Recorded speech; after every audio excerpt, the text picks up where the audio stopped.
নির্বাচনকে ঘিরে সকল ধরনের প্রস্তুতি সম্পন্ন হয়েছে বলে জানিয়েছে নির্বাচন কমিশন। কেন্দ্রে কেন্দ্রে পাঠানো হচ্ছে সরঞ্জাম, আর নির্বাচনী পরিবেশ ঠিক রাখতে কঠোর অবস্থানে রয়েছে আইন শৃঙ্খলা বাহিনী। উপকূলীয় এলাকা রাঙ্গাবালির নির্বাচনী খবর জানবো সহকর্মী কামরুল হাসানের কাছে।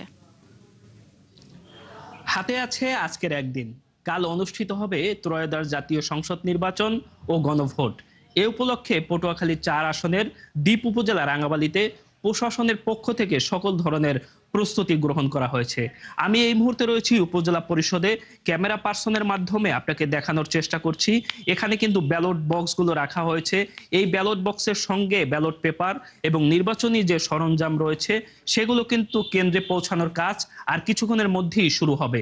সহকারী রিটার্নিং কর্মকর্তা ও উপজেলা নির্বাহী কর্মকর্তার মাধ্যমে প্রিজাইডিং কর্মকর্তারা তাদের দায়িত্বরত অন্যান্য কর্মকর্তাদের নিয়ে এসব সরঞ্জাম নিয়ে কেন্দ্রে পৌঁছাবেন।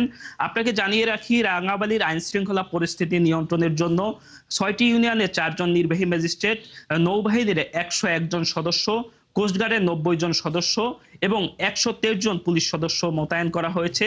ব্যাটালিয়ান আনসার রয়েছে 16 জন। আকিস সিমেন্টে তৈরি এ বাড়ি, সিমেন্টে লোহার শক্তি। আয়রন স্ল্যাগ সমৃদ্ধ আকিস সিমেন্ট, সিমেন্টে লোহার শক্তি।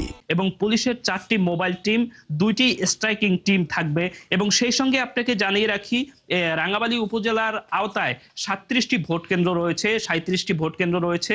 এই কেন্দ্রগুলোতে সিসি ক্যামেরা স্থাপন করা হয়েছে এবং প্রত্যেকটি কেন্দ্রে পুলিশের পক্ষ থেকে বডি অন ক্যামেরা থাকবে। এই বডি অন ক্যামেরার মাধ্যমে নির্বাচনের সার্বিক কার্যক্রম কিন্তু পর্যবেক্ষণ করা হবে।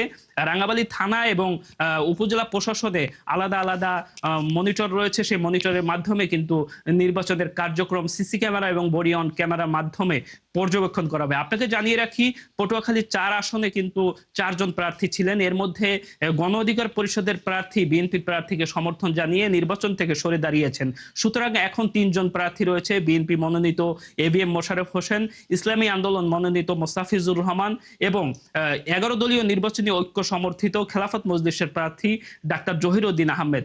এই 3 জন ভোট যুদ্ধে প্রতিযোগিতা করবেন এবং প্রতিদ্বন্দ্বিতা করবেন। এই আসনে মোট ভোটার রয়েছে 3,12,000 এর বেশি ভোটার, যারা ভোট প্রয়োগের মাধ্যমে এই 3 জনের মধ্যে একজনকে নির্বাচিত করবেন। এই ছিল আসলে রাঙ্গাবালির নির্বাচন পরিস্থিতি নিয়ে আমার কাছে সবশেষ।